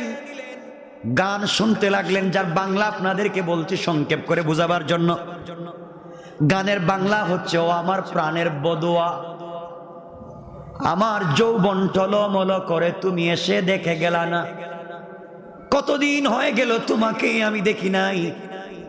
এইভাবে যখন গান বলতেছে, আমার নিজেকে সহ্য করতে পারলেন না। কেউ বলেছেন বেড়া ভেঙে তাঁবুর কাপড় ছিঁড়ে, কেউ বলেছেন উপর দিকে যা ছিল যেভাবেই হোক তিনি ঘরের ভিতরে প্রবেশ করলেন, তাঁবুর ভিতরে প্রবেশ করলেন। ঘরের ভিতরে গিয়া বললেন, কে আছো ঘরের ভিতরে? লাইট জ্বালাও, আলো জ্বালিয়ে দাও। লাইট জ্বালিয়ে দেওয়া হলো, আলো জ্বালিয়ে দেওয়া হলো। অমর তাকাইয়া দেখেন একটা মেয়ে বসে আছে, গোমটা দেওয়া প্রায় কাছাকাছি, সুন্দর করে বসে আছে। অমর বললেন, মেয়েটা বল। এই মেয়ে খবরদার, মিথ্যা বলবি না, মিথ্যা বললে আমার হাতের তরবারি দিয়ে শরীর থেকে মাথা আলাদা করে দিব। বলতো গভীর রাত্রে এই অমরের রাজ্যে কার কুলে মাথা রেখে গান বলেছ? যুবকটা ঘরের কর্নারে কোথায় লুকিয়ে গিয়েছে বলো, এমন অশ্লীল গান? কার কুলে মাথা রেখে গান বলেছ তুমি, এইবার বলো। মেয়েটা বলতেছে, যুবক রে, করজোড়ে নিবেদন করে বলছি, আমি তোমাকে চিনি না, তুমি আমাকে সন্দেহ করতে পারো না। তুমি কি জানো এই রাজ্যের খলিফা ওমর গরম মানুষ? আপনি গভীর রাত্রে আমার ঘরে ঢুকেছেন, সকালবেলা আমি ওমরের দরবারে আপনার বিরুদ্ধে নালিশ করব। দাঁড়িয়ে আছে কে? কথা বলেন না কেন? ওমর মনে মনে ভাবতেছেন, আমার সামনে দাঁড়িয়ে আবার লম্বা কথা। মেয়ে ডাক দিয়ে বলছে, যুবক, কে তোমাকে চিনতে পারি নাই, খবরদার আমার ঘর থেকে বের হয়ে যাও। সকালবেলা ওমরের আদালতে তোমার বিরুদ্ধে নালিশ করব। ওমর বললেন, মেয়ে বেয়াদবি করিস না, পরিচয় কি? পরিচয় আমার কাছে দাও। গান বলেছ, কার কুলে মাথা রেখে সেটা বলো। মেয়ে ডাক দিয়া বলছে, যুবক রে, বারবার বলতেছি আমি কারো কুলে মাথা রেখে গান গাইনি, একা একা মনে কষ্ট এসেছে এই জন্য গান গেয়েছি। কিন্তু যুবক, তোমাকে খবরদার বলে দিচ্ছি, তুমি জানো আমাদের রাষ্ট্রের খলিফা ওমর বহুত গরম মানুষ, কিছু উল্টা পাল্টা বললে শরীর থেকে মাথা আলাদা করে দেয়। যুবক, তুমি ভুল জায়গায় এসেছ। আমার ঘরে ঢুকে আমার সঙ্গে দাঁড়িয়ে আমি কথা বলতেছ। গভীর রাত্রে একটা যুবতী মেয়ের ঘরের ভিতরে ঢুকেছ। আমি তোমাকে বলতেছি, শোনো, তুমি গভীর রাত্রে আমার ঘরে ঢুকেছ, আমি চিল্লা চিল্লি করি, এলাকার মানুষ জমা হয়ে যাবে, তুমি আমার চরিত্রের উপরে আঘাত করেছ বলে মানুষের কাছে বললে তোমার শরীর থেকে আমার মাথা আলাদা করে দেবে। তুমি কেন আমার ঘরের ভিতরে ঢুকেছ? হযরত ওমর বলছেন, মহিলা কিছুই জানতে চাই না, আগে বলো গান বললে কেন? মেয়ে ডাক দিয়ে বলছে, যুবক শোনো, আমি জানি ইসলামের রাষ্ট্রে গান হারাম, গান গাওয়া হারাম, অর্থায়ন করা হারাম। আমি জানি, আমি গান গেয়েছি, কিন্তু আমি গান গেয়ে কোরআনের একটা বিধানকে লঙ্ঘন করেছি। আর গভীর রাত্রে তুমি আমার বাড়িতে ঢুকে কোরআনের চারটা বিধানকে লঙ্ঘন করেছো। সকালবেলা ওমরের আদালতে তোমার বিরুদ্ধে নালিশ করব। কোরআনের 4 বিধানকে লঙ্ঘন করে তুমি আমার ঘরে ঢুকেছো। ওমরের আদালতে বিচার হলে তোমার শরীর থেকে মাথা আলাদা হয়ে যাবে। আমি একটা বিধান লঙ্ঘন করেছি, এই জন্য শাস্তি পেতে পারি, কিন্তু তুমি চারটা বিধান লঙ্ঘন করেছো, এই শাস্তি না পাওয়া পর্যন্ত নিস্তার নাই। আমার আশ্চর্য হয়ে গেলেন। আমি ঘরে ঢুকলাম, মেয়েটা অপরাধ করেছে, গান গেয়েছে, সে বলছে আমি নাকি 4 অপরাধ করেছি। সুবহানাল্লাহ বললেন না? ওমর চিন্তা করলেন, আমার রাজ্যে গান গায়, আবার আমাকে অপরাধী বানায়, পরিচয় দিচ্ছেন না। আর আমরা তো পাতি নেতা, যারা গ্রামের নেতা, হ্যাঁ পরিচয় দেয়, আমার চিনেন না। কথা কন না কেন? আমার চিনেন না, আমি কে? পরিচয় দেয়। আমি সব কথা বলতেছি না, কিন্তু সংক্ষেপ করে করে বলে যাচ্ছি। আমার বন্ধুগণ, এক পর্যায়ে আমার বলছেন, বলো বলো আমি কি করেছি, তুমি কি করেছো? এবার মেয়ে ডাক দিয়ে বলছে, যুবক শোনো, আমি কোরআনে কারীমের 31 নম্বর সূরা সূরা লুকমানের 6 নম্বর আয়াতের বিধানকে লঙ্ঘন করেছি। আল্লাহ বলেছেন এই আয়াতে, ওয়া মিনান নাসি মান ইয়াশতারি লাহওয়াল হাদিসি লিয়ুদিল্লা আন সাবিলিল্লাহ বিগাইরি ইলমিন ওয়া ইয়াত্তাখিযাহা হুজওয়া উলাইকা লাহুম আযাবুম মুহিন।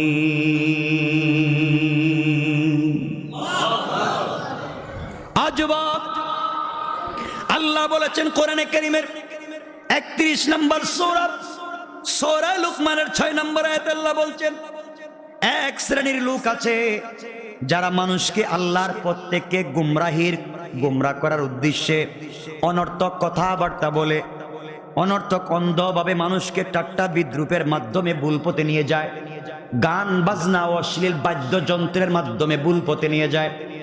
ও যুবক, এই আয়াতের ব্যাখ্যা অনুযায়ী আমি গান গেয়েছি, অশ্লীল গান, এই জন্য অন্যায় করেছি, এই জন্য আমার শাস্তি হবে। আমি গান গেয়েছি, এই জন্য অপরাধ করেছি। আমার একটা মাত্র অপরাধ, আমি গভীর রাত্রে গান গেয়েছি, এটা আমার অপরাধ। তুমি চারটা বিধান লঙ্ঘন করেছো। এই আয়াতের মাধ্যমে আল্লাহ যত গান আছে, টেপ রেকর্ডারের গান, টিভির গান, সিডির গান, মোবাইলের গান, ইউটিউবের গান, মহিলার গান, পুরুষের গান, ছেলের গান, মেয়ের গান, পৃথিবীতে যত গান আছে, বাদ্য আছে, এই আয়াতের মাধ্যমে আল্লাহ সবগুলাকে হারাম করেছেন। পড়েন সুবহানাল্লাহ। আল্লাহ গানকে হারাম করেছেন। আর আমাদের দেশের কিছু মসজিদ মাদ্রাসার সভাপতি গানের মজলিসে আরামের সাথে সভাপতি হয়, ঠিক কিনা বলে? সুরগুলারে চিনেন না, যাকে এগুলো বাদ। আজকে সব কথা বললে আবার শেষ করবো কখন? আমার বন্ধুগণ, ভালো করে মনে রাখবা যুবক, আজকে আমরা কোন পথে পরিচালিত হচ্ছি। হযরতে ওমরকে মেয়েটা বলছে, যুবকরে, আমি কোরআনের একটা বিধানকে লঙ্ঘন করেছি, আর তুমি আমার ঘরে ঢুকে কোরআনের চারটা বিধানকে লঙ্ঘন করেছ। এবার হযরতে ওমর বললেন, যুবতী মেয়ে বলো, আমি তোমার ঘরে ঢুকে কি করলাম, কি বিধানকে লঙ্ঘন করলাম? বলো তো আমি কি করেছি? তুমি একটা অপরাধ করেছো, আমি কি করলাম? এবার মেয়ে ডাক দিয়ে বলছে, আপনার 1 নম্বর অপরাধ, আল্লাহ রাব্বুল ইজ্জত ওয়াল জালাল কোরআনে কারীমের 2 নম্বর পারা 2 নম্বর সূরা আল বাকারার 189 নম্বর আয়াতে আল্লাহ রাব্বুল ইজ্জত ওয়াল জালাল বলছেন, ইয়াসআলুনাকা আনিল আহিল্লাহ কুল হিয়া মাওয়াকিতু লিন-নাসি ওয়াল হজ ওয়ালাইসাল বিররু বিআন তা'তুল বুয়ুতা মিন যুহুরিহা ওয়ালাকিন্নাল বিররা মান ইত্তাকা ওয়া'তুল বুয়ুতা মিন আবওয়াবিহা ওয়াত্তাকুল্লাহা লাআল্লাকুম তুফলিহুন। আজবাক আল্লাহ রাব্বুল ইজ্জত ওয়াল জালাল কোরআনে কারীমের 2 নম্বর পারা 2 নম্বর সূরা আল বাকারার 189 নম্বর আয়াতে আল্লাহ রাব্বুল ইজ্জত ওয়াল জালাল বলছেন, তোমার নিকট যারা জিজ্ঞেস করে নতুন চাঁদের বিষয়ে, বলে দাও যে এটি মানুষের জন্য সময় নির্ধারণ এবং হজ্জের সময় ঠিক করার জন্য বানানো হয়েছে। যুবক, এই কথাগুলো এই আয়াতের প্রথম অংশে আল্লাহ বলছেন, দ্বিতীয়াংশে আল্লাহ বলছেন, ওয়ালাইসাল বিররু বিআন তা'তুল বুয়ুতা মিন যুহুরিহা, তোমরা যদি কারো ঘরের ভিতরে ঢুকো, পিছনের দরওয়াজা দিয়ে কোনো মানুষের ঘরের ভিতরে প্রবেশ করো না। আল্লাহ এই আয়াতের ভিতরে বুঝাতে চান, তোমরা যদি মানুষের ঘরের ভিতরে কোনো দরকারে প্রয়োজনে ঢুকতে হয়, তোমরা পিছনের দরওয়াজা দিয়ে ঢুকবা না। ওয়ালাকিন্নাল বিররা মান ইত্তাকা ওয়া'তুল বুয়ুতা মিন আবওয়াবিহা, তোমরা যদি আল্লাহকে ভয় করো, বিশ্বাস করো, মানুষের ঘরে ঢুকবার সময় সদর দরওয়াজা দিয়ে ঢুকো, মেইন দরওয়াজা দিয়ে ঢুকো। চুরের মতো, ডাকাতের মতো, বদমাইশের মতো পিছনের দরওয়াজা দিয়ে ঢুকো না।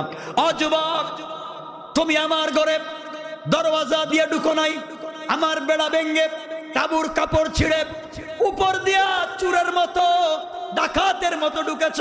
আর আল্লাহ বলছেন কারো ঘরে ঢুকতে হলে সিস্টেম হলো দরওয়াজা দিয়ে ঢুকো, আর তুমি ঢুকেছ পিছন দিক দিয়া। সুতরাং এই জায়গায় তুমি কোরআনের এই আয়াতকে লঙ্ঘন করেছ। পড়েন সুবহানাল্লাহ। আমার আশ্চর্য হয়ে গেলেন, কিরে মেয়েটা এটা বুঝলো কেমনে? তাহলে কোরআন বুঝে ঘরে কোন রাস্তা দিয়ে ঢুকতে হবে। আল্লাহ বলছেন ওয়াতুল বুয়ুতা মিন আবওয়াবিহা, ঘরে ঢুকলে তোমরা কোন দিকে ঢুকো? সামনের দরওয়াজা দিয়া, মেইন দরওয়াজা দিয়ে ঢুকো, চোরের মতো পিছনের দরওয়াজা দিয়ে ঢুকো না। ওয়াত্তাকুল্লাহা লাআল্লাকুম তুফলিহুন, তোমরা নিজেদের বাসনায় কৃতকার্য হতে পারবে, অন্যায় করবে না। আমার বন্ধুগণ, কথা যদি তাই হয়, আজকাল আমরাও মানুষের ঘরে চোর চামারের মতো ঢুকে যাই। কথা বলেন না কেন? চোরের মতো প্রবেশ করি। তোমার সম্পর্ক একজনের সাথে চোরের মতো মেইন দরজা রাইখা ছাদের উপর দিয়া হেই ভাঙ্গিয়া ভাঙ্গিয়া ঢুকতেছো, হারাম। হালাল না হারাম? হযরত ওমর বললেন সত্যি তো দেখতেছি আমার একটা ভুল হয়ে গেছে, আমি তো ঘরের মেইন দরজা ঢুকলাম না। কিন্তু মেয়েটা এটা বুঝলো কেমনে? মেয়ে কথাটা বুঝলো কেমনে? বলেন ঠিক আছে বুঝলাম, আমার দ্বিতীয় ভুলটা কি তুমি এটা বলো। এবার এই মেয়ে বলছে যুবক তাহলে শোনো, তুমি 2 নম্বর ভুল করেছ। কোরআনে কারীমের 18 নম্বর পারা 24 নম্বর সূরা, সূরা নূরের 27 নম্বর আয়াতে আল্লাহ রাব্বুল ইজ্জত ওয়াল জালাল বলছেন ইয়া আইয়ুহাল্লাযীনা আমানু লা তাদখুলু বুয়ুতান গায়রা বুয়ুতিকুম হাত্তা তাস্তানিসু ওয়া তুসাল্লিমু আলা আহলিহা যালিকুম খায়রুল লাকুম লাআল্লাকুম তাযাক্কারুন। আল্লাহু আকবার। আল্লাহ রাব্বুল ইজ্জত ওয়াল জালাল কোরআনে কারীমের 18 নম্বর পারা 24 নম্বর সূরা, সূরা নূরের 27 নম্বর আয়াতে আল্লাহ বলছেন যারা মুমিন তোমরা নিজেদের ঘর ব্যতীত অন্য মানুষের গৃহে যখন তোমরা প্রবেশ করো, তোমরা অবশ্যই লা তাদখুলু বুয়ুতান, তোমরা নিজের ঘর ছাড়া অন্য মানুষের ঘরে ঢুকবা না। আর ঢুকতেই যদি হয় হাত্তা তাস্তানিসু, অবশ্যই তোমরা ইজাজত নিয়ে, অনুমতি নিয়ে ঘরের ভিতরে পরিচয় দিয়ে প্রবেশ করো। আল্লাহ রাব্বুল ইজ্জত ওয়াল জালাল বলছেন নিজের ঘরে ঢুকবার জন্য না, অপরিচিত মানুষের ঘরে ঢুকতে হলে অবশ্যই তোমরা অনুমতি নিয়ে, ইজাজত নিয়ে, পরিচয় দিয়ে ঢুকো। যুবকরে, তুমি আমার ঘরে ঢুকতে অনুমতি নেও নাই, ইজাজত নেও নাই, পরিচয় দেও নাই, তুমি কোরআনের এই আয়াতকে লঙ্ঘন করেছো। সকালবেলা ওমরের আদালতে তোমার বিরুদ্ধে নালিশ দিব। আমার মন বলতেছে যে অন্যায় তুমি করেছো, মাথা নিয়া বাড়িতে যাইতে পারবে না। আমার কো এবার ধরা পড়েছে জায়গা মতোই। সুবহানাল্লাহ বললেন না? কত মানুষের বিচার করলাম আমি নিজে, আর আজকে ঠিকই তো দেখতেছি মানুষের ঘরে ঢুকবার সময় পরিচয় দিতে হয়, অনুমতি নিতে হয়। অমরকে অনুমতি নিছেন? কথা বললেন না কেন?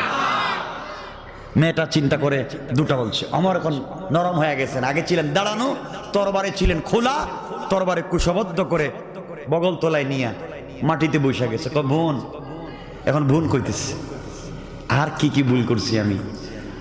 ভুল করছেন তো অনেক, আপনি যেতে পারবেন না, আমি এখানে অমরকে খবর দিয়ে আনবো। অমর বলছেন তুমি অমররে কোনোদিন দেখছো? না, অমররে তো দেখি নেই, অমররে কোনোদিন দেখি নেই। তার কথা শুনেছি, প্রশংসা শুনেছি, তার পাওয়ার শুনেছি, তার ক্ষমতা সম্পর্কে আমি ভালো করে জানি। সুতরাং আমার ভয় হচ্ছে আপনি সকালবেলা কি হবে। অমর বলছেন বোন তাহলে 3 নম্বর ভুলটা কি, ওটা আমার কাছে একটু বলো। এবার মেয়ে বলতেছে যুবক তাহলে তোমার 3 নম্বর ভুলটা জানো। দেখেন কোরআন মানুষকে কেমনে পরিবর্তন করে। আমার বন্ধুগণ, মেয়েটা বলছে যুবক তোমার 3 নম্বর ভুল হলো কোরআনে কারীমের 18 নম্বর পারা 24 নম্বর সূরা, সূরা নূরের 61 নম্বর আয়াতের শেষ দিকে আল্লাহ বলছেন, 61 নম্বর আয়াতের শুরুর দিকে আল্লাহ বলছেন লাইসা আলাল আমা হারাজু ওয়ালা আলাল আরাজি হারাজু ওয়ালা আলাল মারিদি হারাজ। এই কথাগুলো আল্লাহ ওই জায়গায় বলছেন, শেষ দিকে গিয়ে বলছেন ফাইদা দাখালতুম বুয়ুতান ফাসাল্লিমু আলা আনফুসিকুম তাহিয়াতাম মিন ইনদিল্লাহি মুবারাকাতান তাইয়্যিবা কাযালিকা ইউবাইয়িনুল্লাহু লাকুমুল আয়াতি লাআল্লাকুম তাকিলুন। আমার বন্ধুগণ, মেয়েটা বলছে, যুবকরে আল্লাহর বলছেন, অন্ধের কথা বলছেন, অন্ধের কোনো দোষ নেই, যারা চোখে দেখে না তাদের কথা বলেন নাই, কিন্তু যারা চোখে দেখে তোমাকে জানতে চাই, যুবক তুমি কি চোখে দেখো? আমি দেখি তো। ওমর কি চোখে দেখেন না? এখন মেয়েটার সাহস বেড়ে গেছে, কয় ও যুবক তুমি কি চোখে দেখো না? হ্যাঁ আমি দেখি তো। চোখে দেখো তাইলে কোরআনের বিধান লঙ্ঘন করেছো কেন? আল্লাহ বলেছেন তোমরা যখন কারো ঘরে ঢুকবে, ফাইদা দাখালতুম বুয়ুতান, তোমরা যদি নিজের ঘরেও ঢুকো, ফাসাল্লিমু আলা আনফুসিকুম, তোমরা অবশ্যই সালাম দিবে, নিজেকে ঘরে যারা আছে সবাইকে সালাম দিবে। আমি জানতে চাই, ও যুবক তুমি যে ঘরের ভিতরে ঢুকছো সালাম দিছনি? ওমর সালাম দিছে? ওমর বলতেছে তিনটাই তো ভুল হয়ে গেছে, ঠিকই তো দেখতেছি। বোন আরেকটা ভুল কি? এবার মেয়ে ডাক দিয়ে বলছে, যুবক শোনো, তোমার 4 নম্বর ভুল হলো। আল্লাহ কোরআনে কারীমের 26 নম্বর পারা 49 নম্বর সূরা হুজরাতের 12 নম্বর আয়াতে আল্লাহ রাব্বুল ইজ্জত ওয়াল জালাল বলেছেন, ইয়া আইয়ুহাল্লাযীনা আমানু ইজতানিবু কাসীরাম মিনাজ-যন্ন ইন্না বা'দায-যন্নি ইসমুন ওয়ালা تجسسوا ولا يغتب بعضكم بعضا أيحب أحدكم أن يأكل لحم أخيه ميتا فكرهتموه واتقوا الله إن الله তাওয়াবুর রহিম। আমার বন্ধুগণ, লম্বা কথা। এক পর্যায়ে মেয়েটা বলতেছে, যুবকরা আল্লাহ বলছেন ইজতানিবু কাসীরাম মিনাজ-যন্ন, অনেক ধারণা থেকে বেঁচে থাকো। যুবক তুমি আমার ঘরে ঢুকেছো, ধারণা করেছো আমি মানুষের রানের কোন যুবকের কোলে মাথা রেখে আমি কথাগুলো বলেছি, তোমার ধারণা করা ঠিক না। আল্লাহ বলছেন ইজতানিবু কাসীরাম মিনাজ-যন্ন, অনেক ধারণা থেকে বেঁচে থাকো, ধারণা করা গুনাহ। এই জন্য আপনি যদি রাস্তায় দেখেন কোনো একটা ছেলে কোনো একটা মেয়েকে কুলে করে নিয়ে রিকশায় বসে যাচ্ছে, আপনি বলেন সিসি করলো কি? হারাম। আপনি ধারণা করতে পারেন না, হতে পারে তার মেয়ে, হতে পারে তার বোন, হতে পারে তার স্ত্রী, কিন্তু আপনার ধারণা করা ঠিক হয় নাই, সে খোলা মেলা ঘোরাঘুরি করেছে, এটা তার জন্য হারাম কবিরা গুনাহ। কিন্তু আপনি ধারণা করলেন কেন? এটার জন্য আপনি গুনাহগার, কোন ঠিক কিনা? আমার বন্ধুগণ, এক পর্যায়ে হযরত ওমর তো বিপদে পড়ে গেলেন, কি ব্যাপার? এবার বলছেন মেয়ের জবাব দাও। বুঝতে পেরেছি আমি 3-4 ভুল করেছি, বলো তো তোমার পরিচয় কি? এবার মেয়ে ডাক দিয়া বলেছেন, যুবক রে তোমাকে আমি চিনতে পারলাম না, তুমি আমাকে ভুল বুঝেছো। আমি দুনিয়ার সাধারণ পরিবারের কোনো মেয়ে না, আমি হলাম একজন সাহাবীর স্ত্রী, 30 পারা কোরআনের হাফেজা। আল্লাহু আকবার। আপনি যদি 30 পারা কোরআনের হাফেজা হন, তাহলে গান বলেছেন কেন? এটা আমাকে আজকে বুঝান। আমার 4টা ভুল হয়েছে, এটা ঠিক, আপনি একটা ভুল করেছেন ঠিক, কিন্তু আপনি গান বলেছেন কেন বলেন? এবার মেয়ে ডাক দিয়া বলছে, যুবক শোনো, আজ থেকে প্রায় 12 মাস আগে আমার বিয়ে হয়েছে।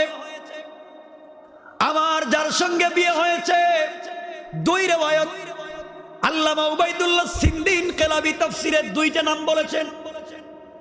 কেউ বলেছেন সাদ বিন আব্দুল্লাহ, আর কেউ বলেছেন আব্দুল্লাহ বিন সাদ। আমার স্বামীর নাম আব্দুল্লাহ বিন সাদ। 1 বছর আগে আমাদের বিয়ে হয়েছে। যুবক, আমার স্বামী মদিনার একজন বিশ্বস্ত সুন্দর ছেলে, একজন যোদ্ধা আল্লাহওয়ালা।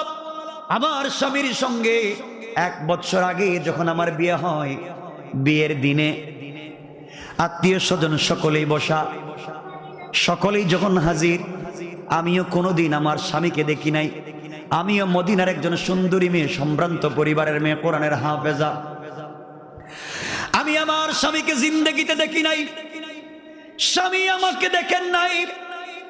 আমাদের বিয়ে হয়েছে 1 বছর আগে। যেই দিন আমাদের বিয়ে হয়েছে, আত্মীয় স্বজন সবাই মিলে যখন খাওয়া দাওয়া হচ্ছে, আমরা কালিমা পড়ে ফেললাম, কালিমা পড়ে ফেলেছি, কবুল করে ফেলেছি। ওই সময় যখন আমাদের বিয়ে হয়ে গেল, বিয়ের পরে আমার মনে হচ্ছিল আমি সুন্দর করে সেজে গুজে অর্নামেন্টস জুয়েলারি পরে ঘরের একটা কর্নারে আমি বসেছিলাম, যেন কোনোভাবেই আমার স্বামী আসবে, আমাকে দেখবে, আমার সঙ্গে কথা বলবে, এই জন্য আমি বসেছিলাম। আমার বন্ধুগণ, এক পর্যায়ে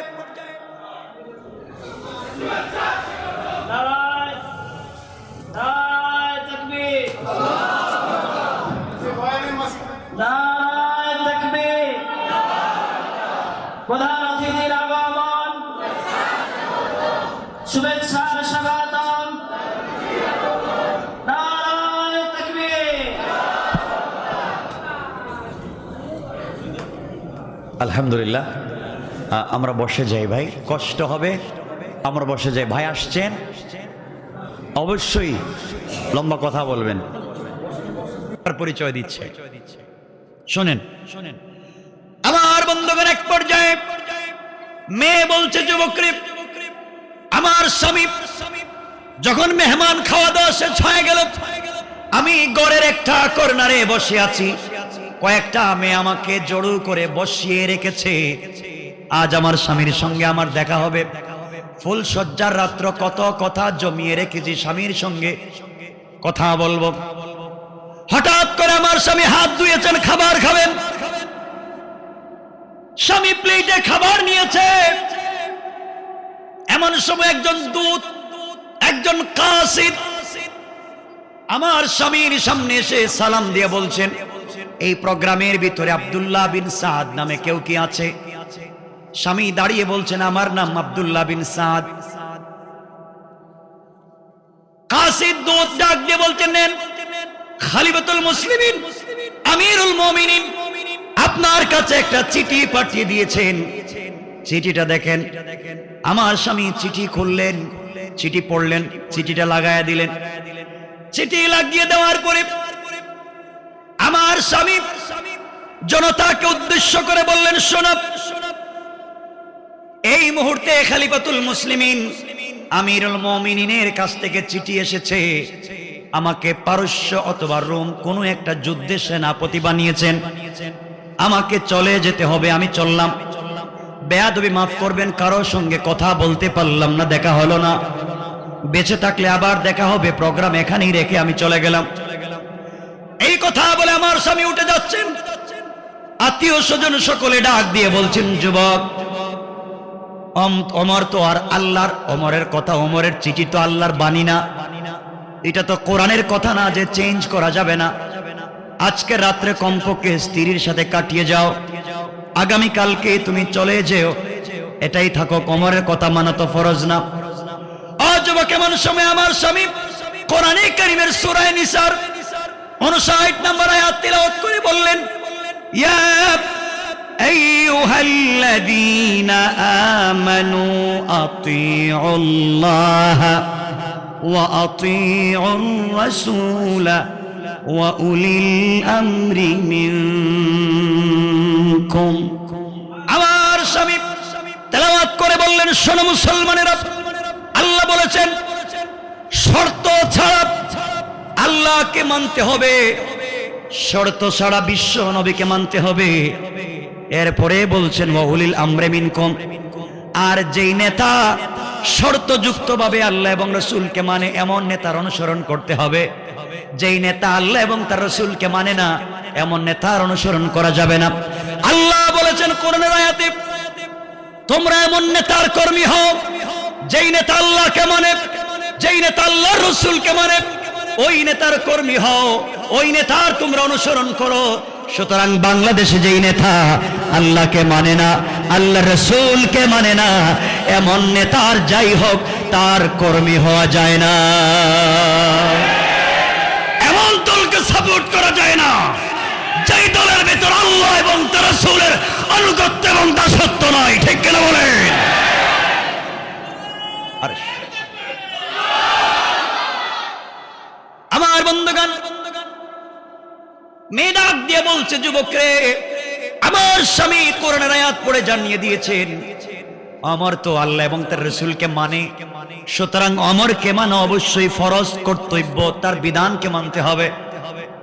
এক পর্যায়ে এই কথাগুলো বলবার পরে আমার স্বামী উঠে গেলেন, পোশাক খুলে ফেললেন, তরবারি পরলেন, তরবারি নিলেন, যুদ্ধের পোশাক পরলেন, আমার ঘরের দরজায় নক করলেন, ডাক দিয়ে বললেন, স্ত্রী রে, তুমি মদিনার এক সুন্দরী মেয়ে, আমি মদিনার এক সুপুরুষ, তোমার সঙ্গে আর দেখা হলো না, যুদ্ধের ময়দানে চললাম, যদি জিন্দেগিতে বেঁচে থাকি দেখা হবে, বেঁচে না থাকলে ক্ষমা করে দিও। স্ত্রী ওই সময় বলতেছেন, যুবকেরা, আমি আমার স্বামীকে বলছি, স্বামীরে, জিন্দেগিতে তোমাকে ঠিক মতো দেখি নাই, আজকের রাত্রটা কাটাইয়া যাইতে পারলেন না, আমার কোনো আপত্তি নাই। আমার বলেছেন আপনি চলে যাবেন, কিন্তু একটা বার আসেন না, আপনার চেহারা দেখি কিয়ামতের ময়দানে আপনি স্বামী হিসেবে যেন আমি চিনে নিতে পারি। পড়েন সুবহানাল্লাহ। আজ আমার স্বামী বলছেন, স্ত্রী রে, এই যদি হয় তোমার মনোবাসনা অবশ্যই পূরণ হবে যদি তুমি ইস্তেকামত থাকতে পারো, চরিত্রের হেফাজত করতে পারো, আল্লাহর প্রতি ভরসা রেখে ঈমানের সাথে চলতে পারো, একদিন দেখা হবে। কিন্তু সুসংবাদ দিয়ে যাই, খলিফাতুল মুসলিমিন আমিরুল মুমিনিন চিঠির লাস্টে বলেছেন 4 মাস, 4 মাস পরে আমাকে ছুটি দিবেন। আজ আমার স্বামী চলে গেলেন, দেখা হলো না। যেই দিন পূর্ণাঙ্গ 4 মাস পূর্ণ হয়েছে, নতুন বধূর মতো সেজে অর্নামেন্টস জুয়েলারি পরে বসে আছি, সন্ধ্যাবেলা অপেক্ষা করছি স্বামী আসবেন। হঠাৎ করে আর একজন দূত এসে আমার কাছে চিঠি দিয়ে গেল। চিঠি খুলে দেখি আমার স্বামী বলছেন, খলিফাতুল মুসলিমের পক্ষ থেকে আরো 4 মাস সময় লাগবে, আরেকটা যুদ্ধে চলে গিয়েছেন। 8 মাস হয়ে গেল, সংক্ষেপ কথা, 8 মাস হয়ে গেল। আমার স্বামীর জন্য 8 নম্বর মাসে শেষ দিন আমি অপেক্ষা করতে লাগলাম, স্বামী আজকে আসবেন। আরেকদিন আবার চিঠি আসলো, 8 নম্বর মাসে চিঠি আসলো, আমি খুললাম, খুলে দেখি খলিফাতুল মুসলিমিন আমিরুল মুমিনিনের হাতের স্টাম্প করা চিঠি, লেখা আছে আমার স্বামীকে আরেকটা যুদ্ধের সেনাপতি বানিয়ে পাঠিয়ে দিয়েছেন 4 মাসের জন্য।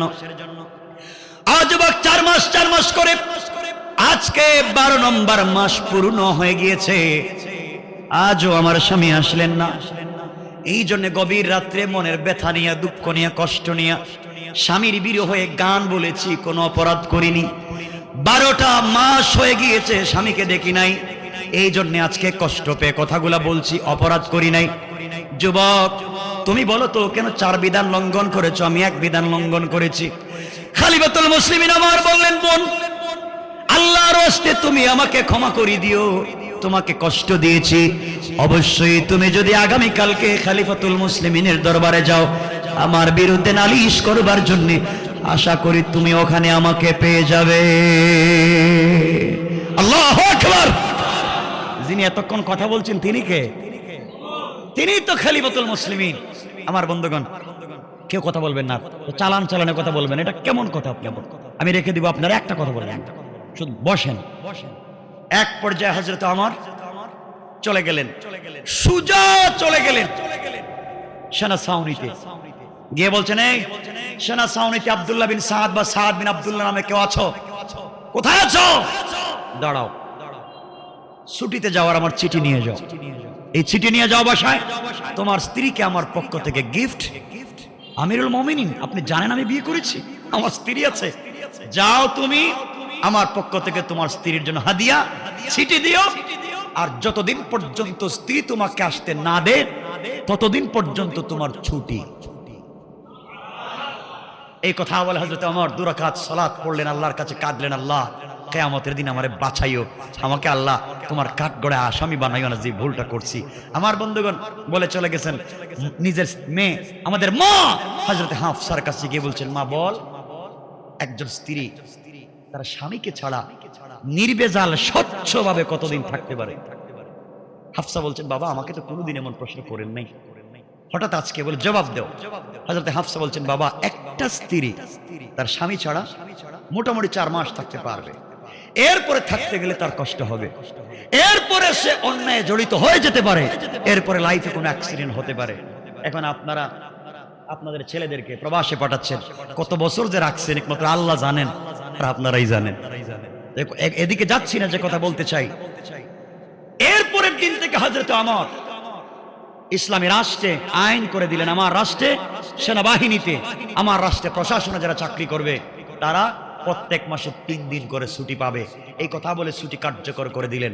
আমি বলতে চাই, যে কথা এখানে আসলাম, হযরত ওমরের এত পরিবর্তন করেছে কোন জিনিস? লিতুখরিজান নাস মিনাজ যুলুমাতি ইলান নূর।